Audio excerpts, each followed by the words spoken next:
Good to see you again. Good evening. Yeah. Good evening. Get proper football back. Good to see you in men's clothing, not football kits. Man is a model. Just starting my modelling career today. It is. 44 years old. 44 years old. 44 years young, mate. Yeah, sorry, yeah. There are some older than you. Yeah. We'll not go there. I get ripped to bits on the breakfast show every morning about my age. So, but yeah, nice to see you in some retro Borough gear. Did it bring back memories? Yeah, the best memories for me. That's the kit. What made me probably the player I am. It's the shirt, obviously the famous shirt of when I made my debut, home debut and away debut. So it's nice. I think it's just missing that Selnet writing, but obviously with Selnet but not being Selnet anymore, and I think it's O2 now, isn't it? So I think that the rights were denied. So for any Borough fan who's asking on social media, unfortunately, the reason behind it was because O2 said no. Really? Yeah. Well, there you go. Because a couple of fans have said all it needs now is Selnet written across the just chest. write it on, write it neatly in pen. Yeah. Why not? Why not? I suppose they've got a brand to consider. Yeah, they do. Yeah, and the RO2. And to be fair, part of me likes it because it looks a bit different and looks a bit more laid back and less like a match shirt and more like a training top. Looks quite smart. I like it. And the youngster. Yeah, she got a guest appearance. Yeah, so I think she impressed more than me. To be fair, cracking. So you might see more of her.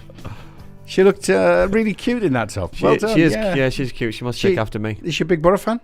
Yeah, huge. Yeah, she's a good footballer as well. Obviously a big daddy fan. I've seen the videos you've posted a couple on social media. Footballer, so hopefully she continues her progress like a big sister. And my kids are all into football and all very good as well. So technically miles better than I ever was, but hopefully they can go as far as they want.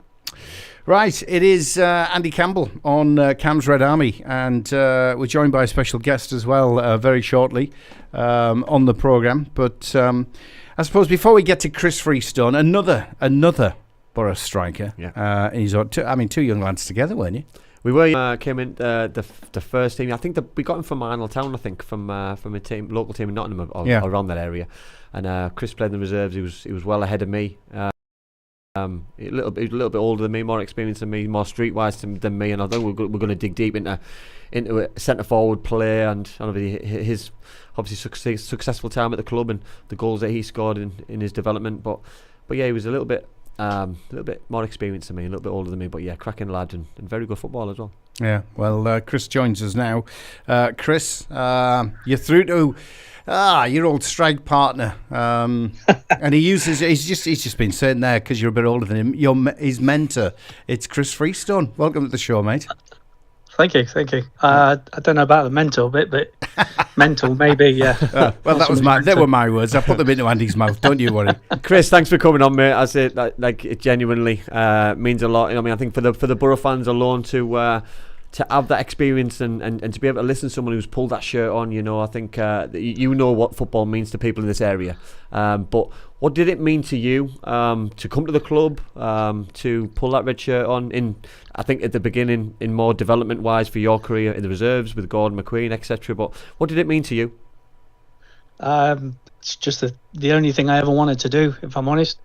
I was at even from the youngest age. Just wanted to play football, be a professional footballer and play at Wembley. It was like the only 2 goals I ever had.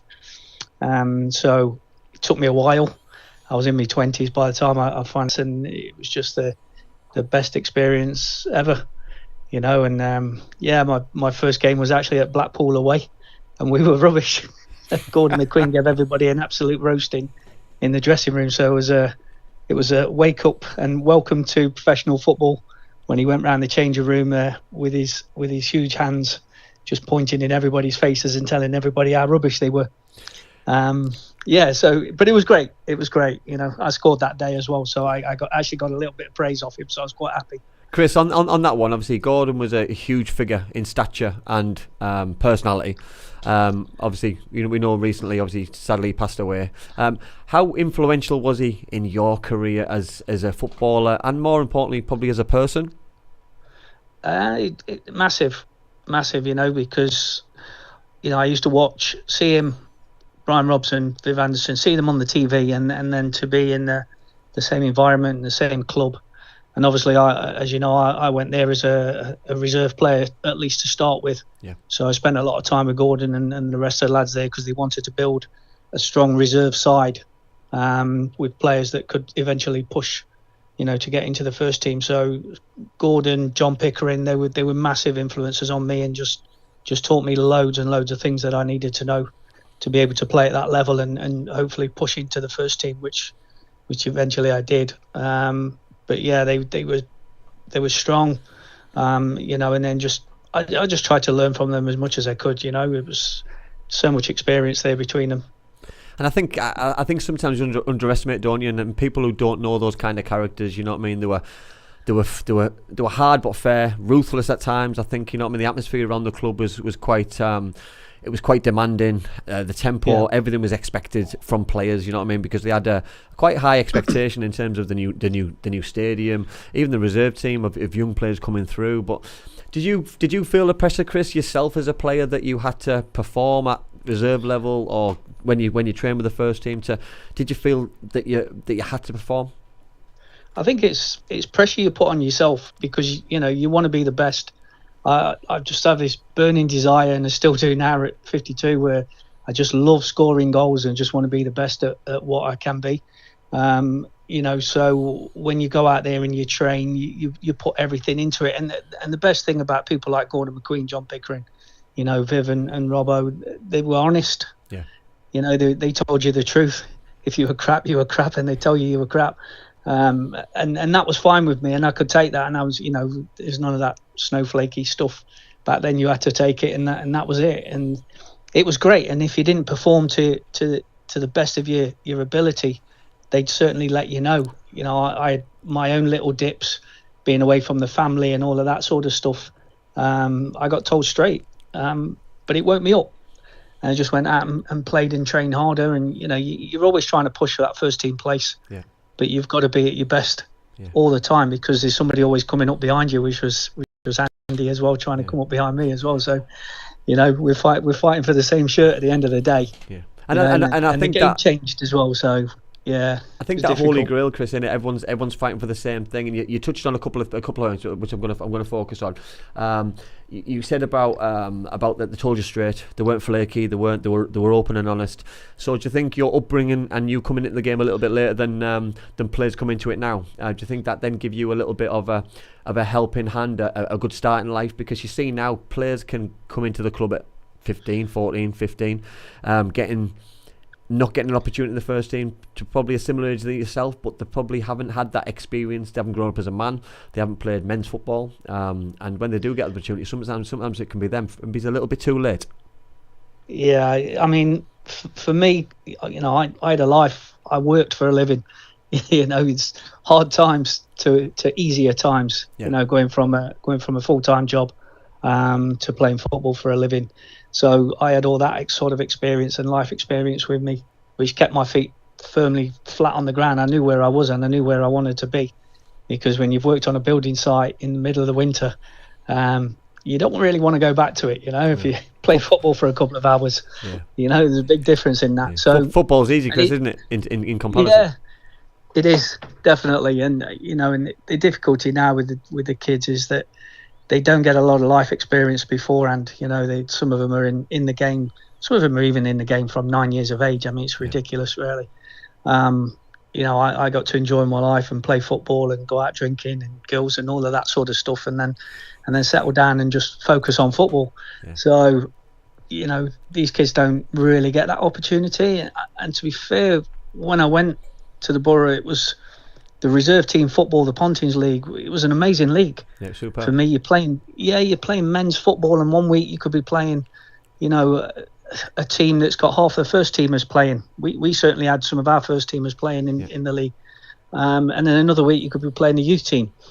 But you grow up quickly, you get smashed. You're playing against some of these top players, and sometimes you're sort of in awe of them because you've seen them on the TV, but you're playing against them.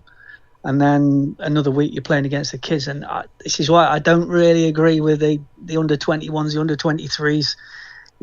It's not men's football. It's why a lot of these kids, they end up going out on loan to step 3, step 4 type clubs to get some to get smashed around a little bit. Grow up, because they have to. Yeah. They have to go into non-league, because that's tough football. You're going to get kicked, and everybody wants to take your place. So I never understood why they sort of stopped the Pontins and went into the professional development phase and the under-21s and under-23s league. No, I totally agree. I think we spoke at length about development-wise and how important it is developing. Something you said earlier on about scoring goals, Chris. You know what I mean? That I hate looking at Wikipedia. I hate looking at certain stats pages because they're never accurate. Arnold Town, 61 goals and 60 appearances.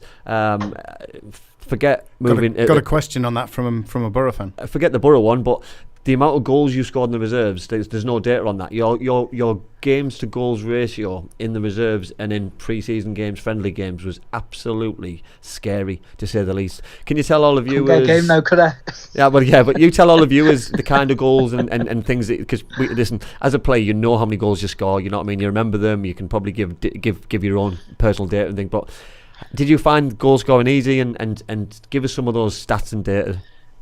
Yeah, I mean, for me, goals was easy. Like I say, I have a passion for it. I still do now. I still love scoring goals. If I said how many goals I scored, I count all my goals in training. I count the ones I play on the park. They all count for me, and I celebrate every single one the same. But no, I think somebody told me once that I think my ratio pretty much throughout my whole career was about 1 point. What was it? 1 point something. It's about 1.5 goals a game. Wow. I think it was probably less than that at some stage. But yeah, it was just it was what it was is it's hard work to get into those areas. Putting the thing in the back of the net is the easy bit. I always found that when I wasn't fit, especially when I came out of the game and I was getting a little bit older, when I wasn't at my highest peak fitness, I wasn't scoring as many. Because I didn't work hard enough to get into those areas. I was waiting for the ball to come to me. But when you are at your fittest, you make those extra runs, you make the near post runs, you make them far post runs, you're driving into the box. You're just getting into the positions and anticipating where the ball's going to drop.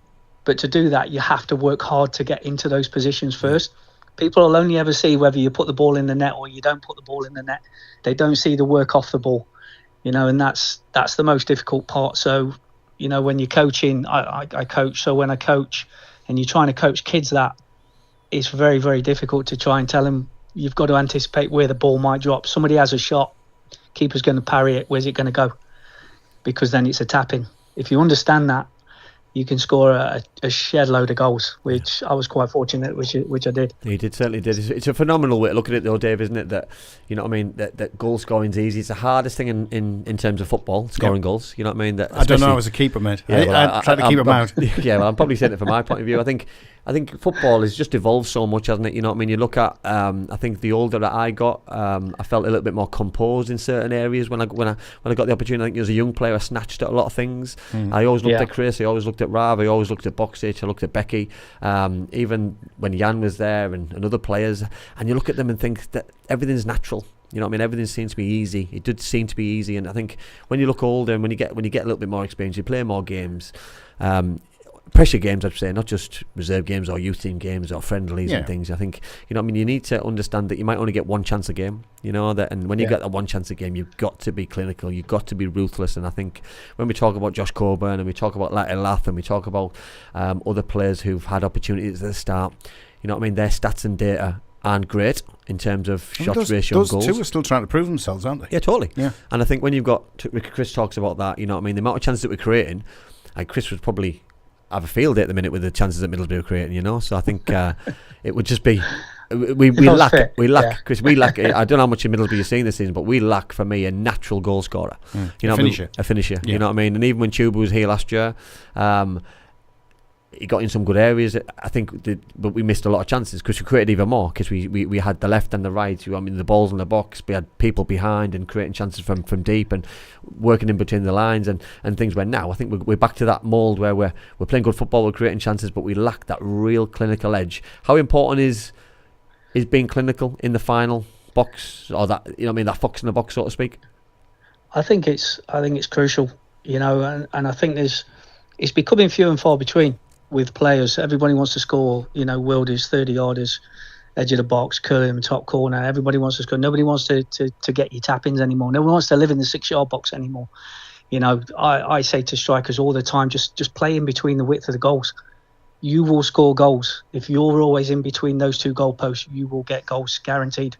But everybody wants to do something weird and wonderful and, be remembered for scoring fantastic goals. So it's absolutely crucial. And I think it's even coming out of, training sessions and coaching, that we do a lot of playing through the thirds and, crossing and finishing type sessions, but not really good crossing. We put the ball into a box, someone has a shot, keeper saves it, we go off, we go back to the back of the line. No, you got to put that thing in the back of the net. If it is the keeper saves it. Follow it through, get into good habits. And that's the thing, and I think that's the thing that we sort of picked up as well. Early doors, especially when Rav came in, is always, pass the ball in the back of the net, follow everything in, hit the back of the net. Doesn't matter whether the whistle goes, doesn't matter what happens, put the thing in the back of the net and just create good habits for yourself. And I don't see that enough, especially in coaching anymore. It's just, let's all score from outside the box. Well, great. But some of the best strikers in the world always used to score in that 6-yard box, within that sort of penalty spot to 6-yard box. And just to prove I'm so much older than you two guys, Bernie Slaven was a prime example of that. Bernie was, because Bernie didn't have the attributes, and I'm not being disrespectful of Bernie, by the way, because Bernie was my hero. He played on the shoulder because he didn't have the pace to get away from people. He played in between the 6-yard box. He played in the box, and he was always there with the half turn, ready to get a shot away. He was very selfish in terms of he didn't pass when he probably done, because he wanted to get those goals himself, and that's why he's got the number of goals that he has, and that's why he's a hero to many in this area, and a legend of Middlesbrough Football Club. Because to be a legend and to be rated as highly as he is, he had to get the data that he's got and get the goal ratio that he's got, and he got that by being and having those kind of attributes. He didn't do the stuff outside the box. Player. He didn't run the channels. Yep. He didn't do all the things that Chris is talking about that players do now. I look at Man City, Arsenal, Liverpool. You know what I mean? That they've probably got the best wide players I've ever seen in my entire life in terms of watching footballers play. But apart from Haaland, probably there's no other number 9 who's going to get the goals which a centre forward probably should get in terms of the chances created, because he's just a phenomenon who plays in areas that he enjoys and eats up goals and just loves just scoring goals and having that feeling, and you can just see in his life that he lives and dies by that feeling. But other players, they just don't seem to have it, Chris, do they? You know what I mean? And I'll go back to a few years ago, the Andy Coles of this world and the Van Nistelrooys and those kind of players who just absolutely enjoyed scoring goals. They missed chance after chance, but then they would score a number of goals as well. And those players now are just a few and far between. And look at Middlesbrough at the minute. Josh Coburn does a great job, plays as a 9 for me, in my opinion, at Middlesbrough. But his data is never going to be on point. He's never going to score enough goals because he's doing a lot of stuff outside the box. He's doing a lot of things, fighting with defenders, he's running channels, he's holding the ball up for others to run in behind. Other players are getting the joy through his good play, but his stats and his data will never be as good as yours, for example, because of all the other good work that he does. I think what's happening as well with football is, you mentioned it before, you're looking at the likes of Salah and your Man Cities, and that they've got these fantastic wide players, and it's taking a lot away from the strikers. It's not the strikers that are just there to score goals. Don't get me wrong, Haaland's unbelievable, but without him in the side, their goals come from other areas. Yep. And I think that's what more and more teams are trying to do, is get goals from other areas. So even if you look in world football, how many are there fox in the box? How many are those tap-in strikers are out there? I mean, it's very difficult to name a couple. They're not there. They're just not there anymore. The game has changed that much that we've got to get goals from the wide area. We've got to get those strikers coming in a little bit deep to leave space so other players can get into those gaps. I don't know if I'd like to play it now as a striker, where I'd have to play a little bit deeper and do more outside the box. The greatest piece of advice I ever got was actually before I even came to Middlesbrough, was just to give it a move and get in the box. So all I used to do was a ball would come to me, I'd get hold of it, I'd set it off for somebody else, and then run away pretty much, and just get into areas in the box to score goals. And then all of a sudden it's, Chris, you got to hold the ball up more. Chris, you got to start playing with your back to goal more. Chris, you got to get hold of this and link plays in more. And I actually find it difficult. All these things started to happen at Middlesbrough as the game was changing.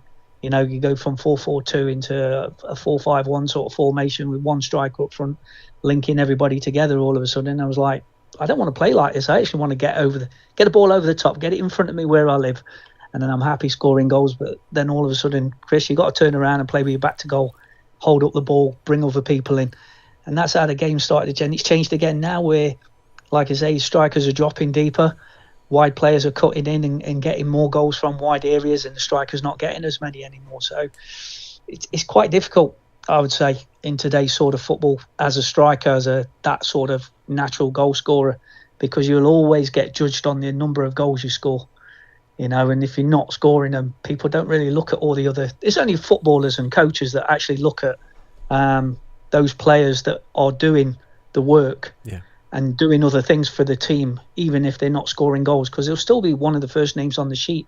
And other people will moan and groan, but he's not scored goals. But he's doing this for the team. But actually, what's he get paid for? No, I got paid to score goals. Can we drop in a few questions from the punters? It's just a reminder for those, because we're out a bit complicated, Chris. We're out on the Red live on DAB radio across Teesside and smart speakers and all that sort of stuff. Facebook Live, YouTube, all that sort of stuff in video. So questions coming in from all sorts of angles. But one here, and I reckon Lee Fisher, who's a good Borough lad, good Borough fan, is definitely a Chris Freestone fan club member. He's a huge Borough fan. Yeah, and he's a big Freestone fan club member. Can Chris recall his 2 goals for the Borough? One in the league on his debut versus Sheffield Wednesday, and the other in the League Cup against Barnet. I can. What do you remember of them, mate? Chris, I can remember one of them. So you must be let's have Andy Campbell's view of Chris Freestone's goal then. I believe the Sheffield Wednesday one was a corner. I think it was a little bit of a ricochet around and then came to Chris and he rifled it into the roof of the net from about 3 or 4 yards out, I believe. How accurate? Yes. Yeah, okay. Pretty much. Well, it was actually a flick on. Derek White flicked it on at the near post. Degsy. I think it was the first time in the game that Janino actually beat the first man. And as great as he was, it was the first time he'd actually beat the first man from the corner, and Derek White flicked it on and I volleyed it from about. It was actually about 2 yards out, but I smashed it as hard as I could. And I had a whole celebration planned, but I didn't get that far because Steve Vickers nearly ripped my head off and he grabbed hold of me. The Barnet one, I can't remember it. I think it was. I think Mickey Beck was playing in that one. I think it was a cup game. Yeah, it was. Yeah. And I still say I think it was more of a shot than a cross. But it was a through ball in, and I can't remember who put me in. Yeah, I can. And then I think Becky had a sort of cross shot. So it was another tap. It was probably about 8 yards out, but it was just a side foot in the back of the net, if I remember. Something like that.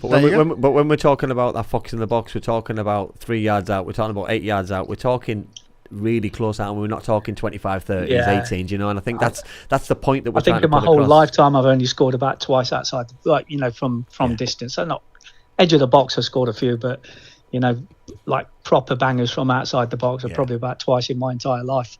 So live in the box. There you go. I've got to thank Stu, who's watching in Canada, who has mentioned something about the age. Put it that way, my age, not yours, fellas. So he said, I'm a lot older than you two guys are, just like him. At least he's dragged himself into that conversation. Well done, mate. What we got here?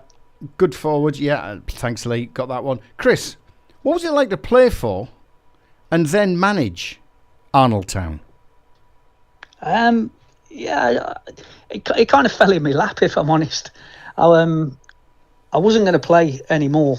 I sort of fell out of love with the game at that sort of time. It was just, you go from all the highs back down to the sort of lows with one man and his dog watching games again, and I just wasn't enjoying it. And then I got talked into it by an old friend, and then I started to get enjoyment back out of it again. And then the manager decided to leave and asked me to take over, which I'd never thought about before. So yeah, it was good. It was good. It was sort of, it just seemed like it just finished off a stage in my.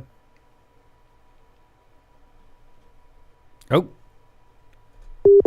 we've lost him. We've lost him. We'll get him back. He's back. Chris is back. There you go, mate. We just lost you for a second. So it just felt like it was I'd gone full circle sort of thing. I enjoyed the managing. I've managed at different levels, and it was good. It was an experience. But I was still playing as well, so sort of player manager. So it was me and Martin Crothers were doing it at the same time. So he would play and I'd manage, or he'd manage and I'd play. So it was good to have someone there we could bounce each other off. Two very good lads as well, by the way. Good. Yeah, 2 good lads. Yeah. Two good proper football lads. Chris, would you go back into it again? I always, I'll say yeah, because I've got there's just something in me that really I'm not actively looking. If it was right, I would do 100%. I did an England side many years ago, which was fantastic, and that was great because it was just a tournament. Yeah. So it was like day to day for about 10 days, and then it was like see you for a few months. It was great, but no, I do love it. I love coaching, but I'm not actively looking. But if it was the right thing, I would do 100%. Is it just something in the blood that you can't get rid of? Is that what it is? You just can't shake it off. Yeah, it's the same as playing. I played for who did I play for? England vets team last year in Thailand in a World Cup, and I turned my knee, so I've just started coming back from that, and then so I just can't give it up.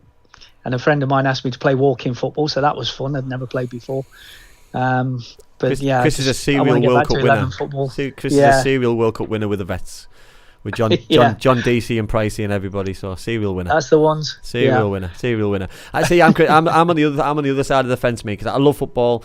I still would love to play if my body would allow. It ain't happening.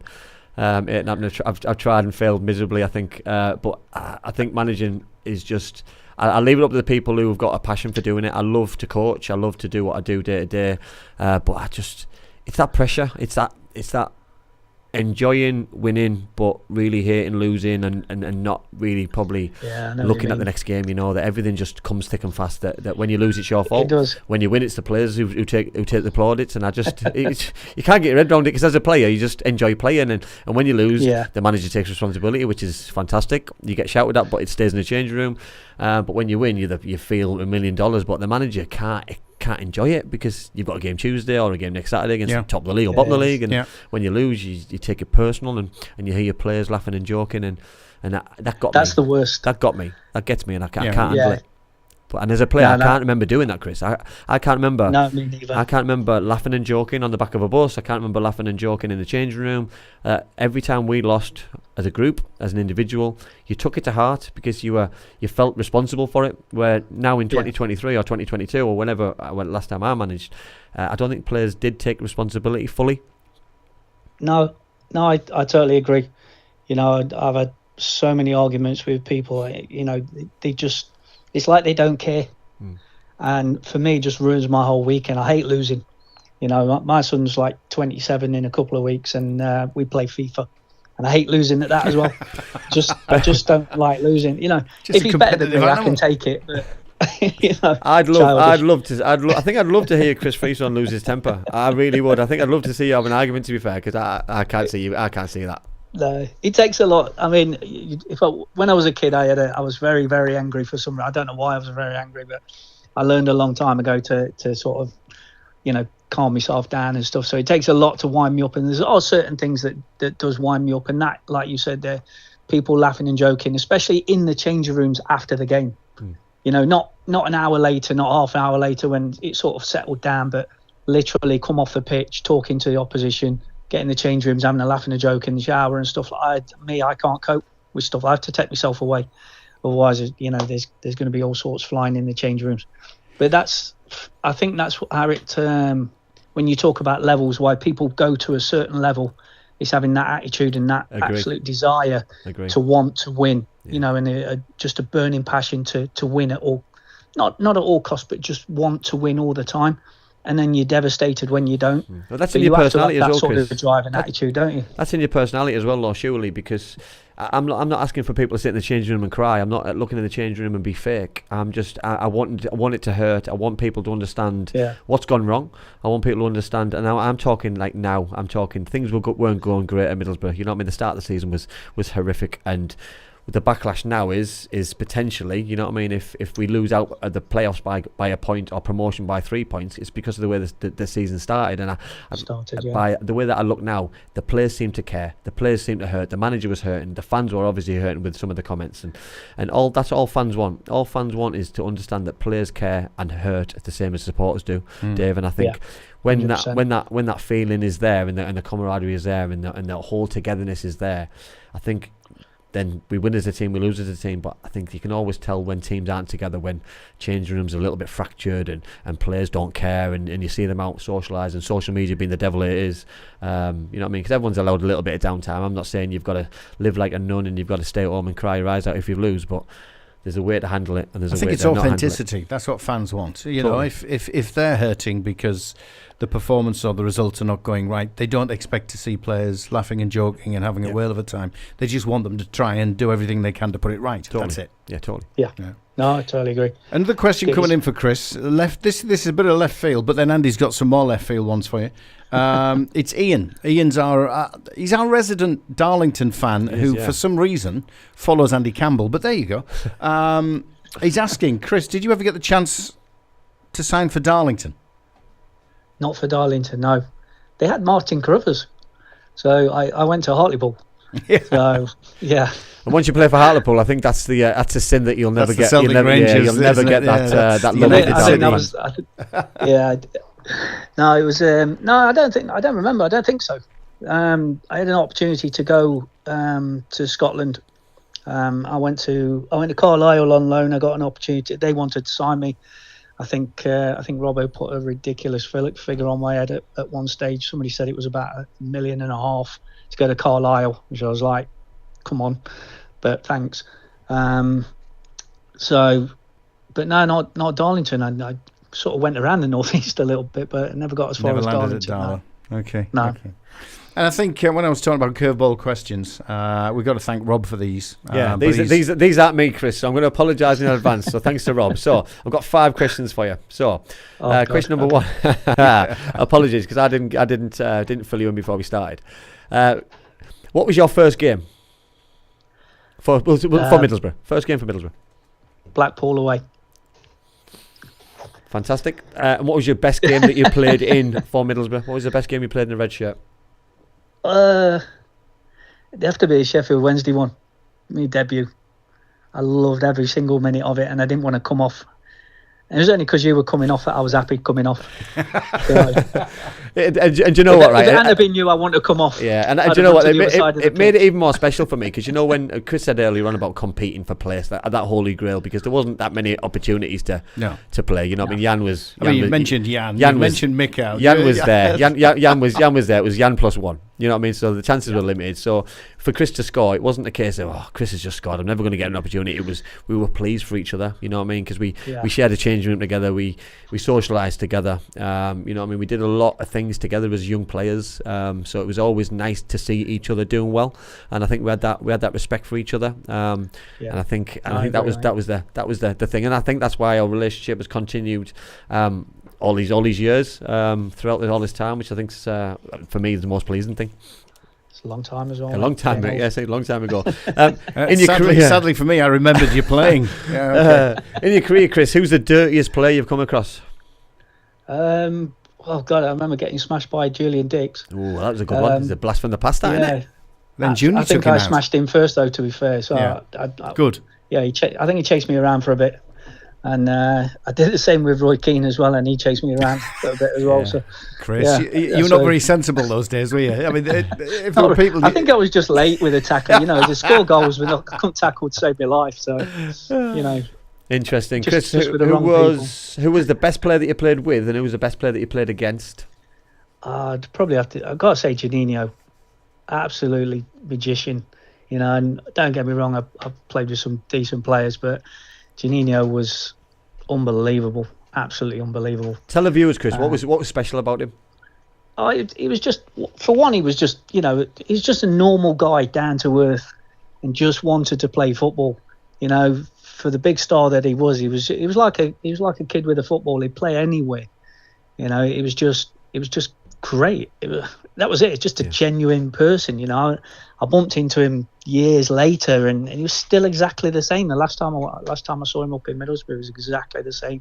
It's just like a kid with a football, and I think that's great, you know, to be as big a player as him, and, you know, World Cup player and Brazilian number 10, but just to be such a down to earth, genuine, and he was genuine as well. You know, nice guy, and I think that's very rare in football in certain circles. So no, he was great. Because footballers get a bad rep, don't they? Footballers, Dave. Yeah. Footballers get a bad rep. You know what I mean? That they're not genuine. They're not nice guys. You know what I mean? They're hard to get to, and he was the opposite. You know what I mean? He just play in the street, wasn't he? Silly. You know, he'd just play in the street. He'd go out there. The kids would be outside his house on the street playing football, and he'd just go and join them. Yeah. You know, as soon as he saw a football, that was it. He was out there playing. Class. Even though he probably shouldn't have been, but no. Best player you played against? Oh God. If I look at it as a striker with a centre half, it would probably be there was Steve Bruce and Gary Pallister.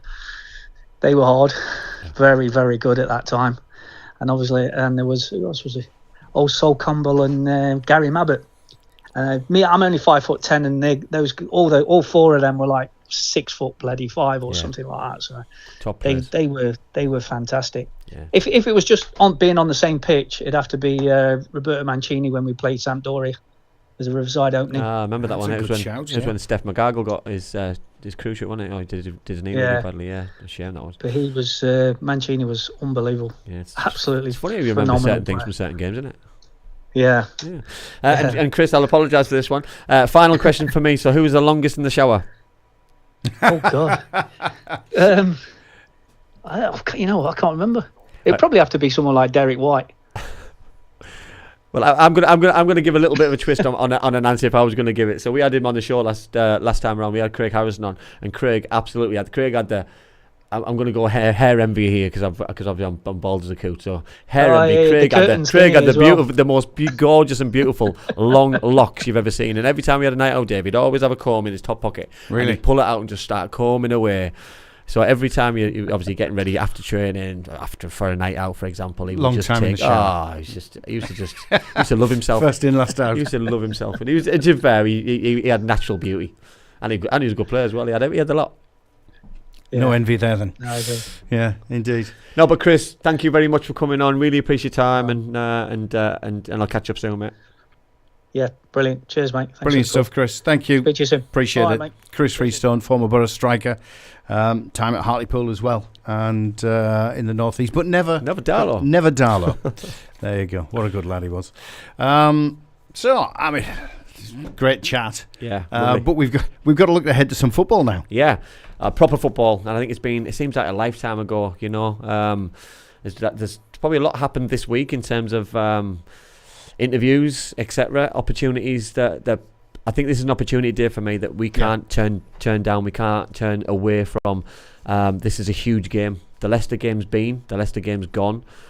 They came, we conquered, we got the 3 points, but we need to get something from Bristol City. You know, they're just below us. If the beaters will go ahead of us, we don't want the gap to get any bigger. It's a game that we should be going into for me and should be taking points away from it. You know what I mean? Listen, if you're looking at 4 points a week, away 1 point, 3 points at home, then I'd snap your hands off. But I want to go there. I want to go with loads of confidence, loads of arrogance. I want Hayden Hackney to take his international form. I want other players to take their international form into the club form and go and absolutely blow these away. Yeah. And I suppose if you just come off the back, I know there's been a break, but you're coming off the back of beating the league leaders and putting in a decent display against them. I mean, it was a masterclass in tactics, complete change. It'd be interesting, though, Dave. We spoke about this last week, though, that how he attacks this game, or doesn't attack the game, so to speak, in terms of his master tactician and how he's going about it. He's had a little bit of time to work on things with the bigger group, but his better players will have been away on international duty, so there won't be a lot of time for those to catch up on the things that he wants to work on. Yeah.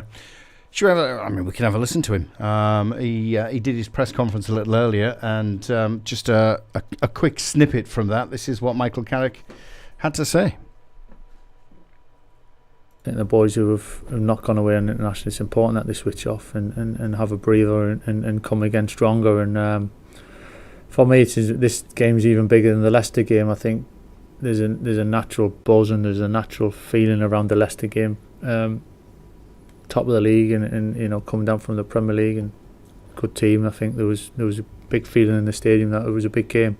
For us, this is an even bigger game, going down to Bristol, new manager, first game at home, and with total respect for Bristol, it's one that is you can take your eye off the back of Leicester, because everyone's still enjoying Leicester, but that's done, and this challenge is even bigger for us. So we're looking forward to it and be ready for that, but we certainly use the energy and the confidence that we've gained over recent weeks. I thought for 1 minute there he was going to say this is one you have to look to win. And I think he just changed his mind there and said it'd be easy for you to take your eye off having done Leicester. But it is, isn't it? You don't want to beat Leicester and then lose to Bristol City. No, 100% no. And I take little things from what he's saying, that he's playing down the importance of the game. He's playing down that players won't have worked hard, that they've had a bit of time off. So, you know what I mean? The tempo is lessened. The tempo, the training will have been electric. You know what I mean? They'll have worked on certain things. Players will have worked on fitness levels. They still have had a bit of time off. Because it's only natural, they've probably got an extra day off or two. But when their sessions will have been on, the tempo will have been there, the expectation and the standards will have been there, and but he just oozes class. He oozes class the way he speaks to everybody. He's got that understanding on players who are still there. He's got the understanding that players who've gone away for national duty are going to come back and hopefully be fit and ready to hit the ground running again and keep their levels going the way they've been, because their tempo and their time of the international duty will be a lot of football, a lot of training, a lot of travelling potentially. So we just need to manage those kind of players and make sure that they're ready to go for Bristol City and beyond, because up to Christmas now is a huge fixture backlog, because we're doing that well in the cup and we're doing well in the league, and then we'll have an FA Cup game to come, obviously early in the new year. So, but these are the times you want to be a player. You know what I mean? That's why we've got a big squad, and I'm sure that if we continue to make the progress that we've made, then the squad might improve and get bigger and bigger, because we're going to need all the help that we can get.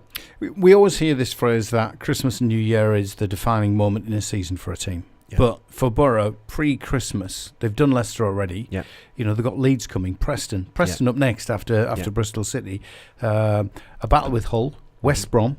Yeah. I mean, all those teams are in and around where the Borough are at the moment.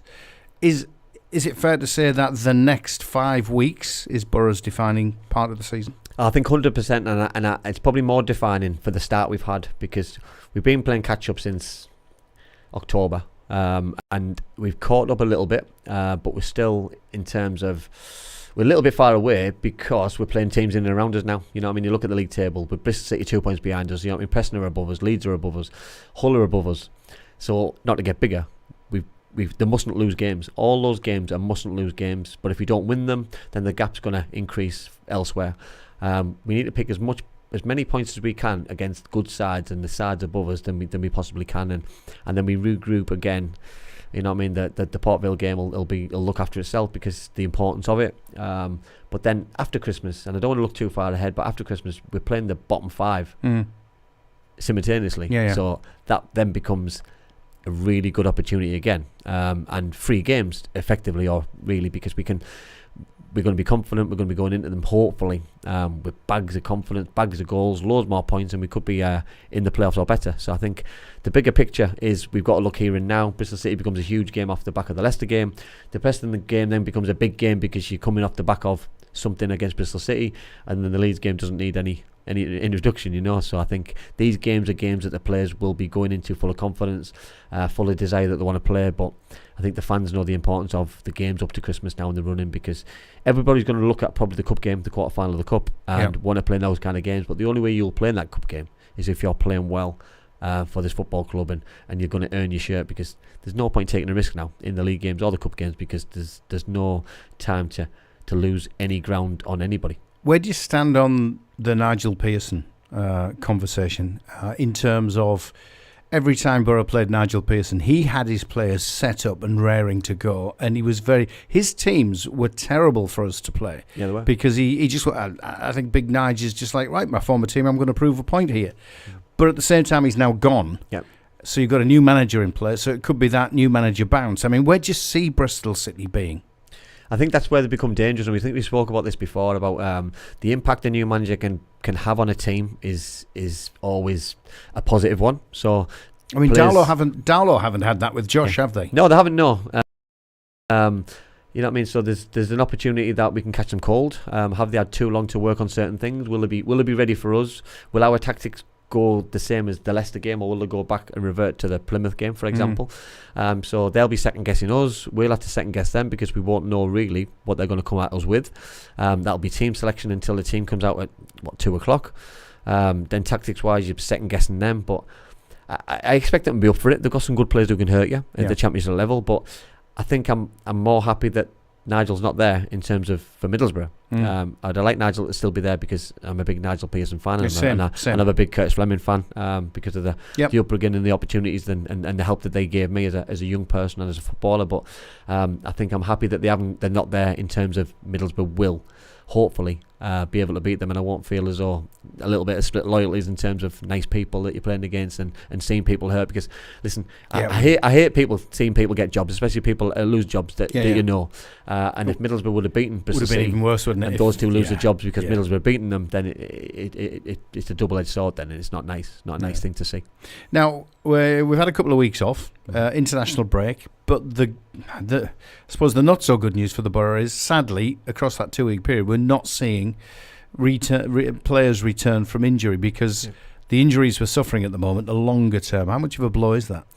Yeah, it's horrific. It's bad for the players themselves, of course it is, but I think it's bad for Michael and his staff because trying to freshen things up and keep things going with the levels of players that we're talking about who are injured. You know what I mean? You want to bring these kind of players in. You know what I mean? And the players and the injuries that we picked up. You know, broken legs, serious knee injuries, ankles, other knees. You know what I mean? Long-term serious injuries. McGree's, Lenahans, O'Brien's. These kind of the Championship team. Yeah. And they'd walk into the Middlesbrough team. More importantly, but they've got to be fit and ready and back doing what they can do in order to be back in the side. And I think Christmas time in January it'll be pivotal, but we have to be in those areas, like I keep saying, to in order for those to come back in and make us better and fresher and push us on to another level.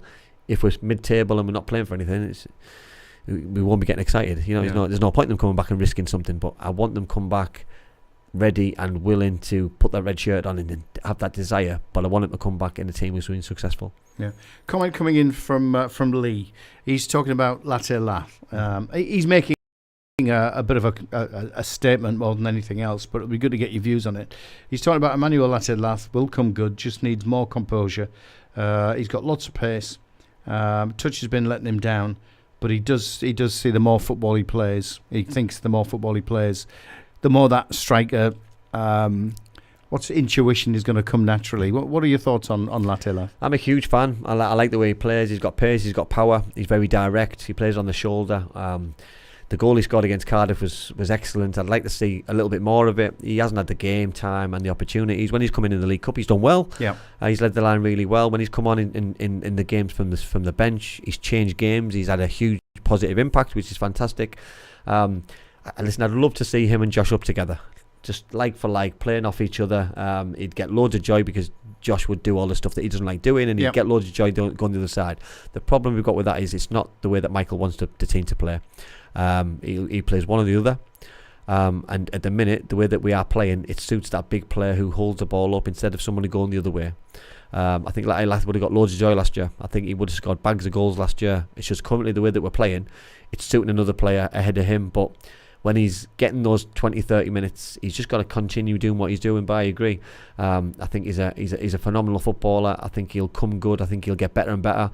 He'll grow like a fine wine, and he'll score more goals as the game's going. And he's going to mature. He will, and I think it's important that we don't judge him on the here and now. We don't judge him for the rest of the season. For example, he's on a longer contract. He's here like we all know, for a long term. So we need to back him, and hopefully that he'll score more goals next year, the season after. You look at Chuba when he came. Chuba didn't score the goals on his first season and his second season. He went away to came back and scored before he had the real positive impact. So, you know what I mean, let's not be too critical. He's come from another country. He's taken time to adapt. He was thrown into the deep end straight away. It didn't work out for him for whatever reason. He's took a step out, and I think he's become a better player, potentially a better person for that. Yeah. And hopefully we'll get the benefits long term, because listen, if he can be that person to score the goal to get us in the playoffs, if he can be that person to score the winning goal at the playoff final, you know what I mean, or to get us into a Wembley Cup final, he's got the ability. So we back him and we support him because he's one of our own. He's one of our players. Right. So focus on Bristol City then. What are you expecting? I'm expecting a physical game, a tough game, a game that they'll go into with confidence, because to sack a manager mid-table or higher than mid-table, I think was a brave call. I think there was probably more to it.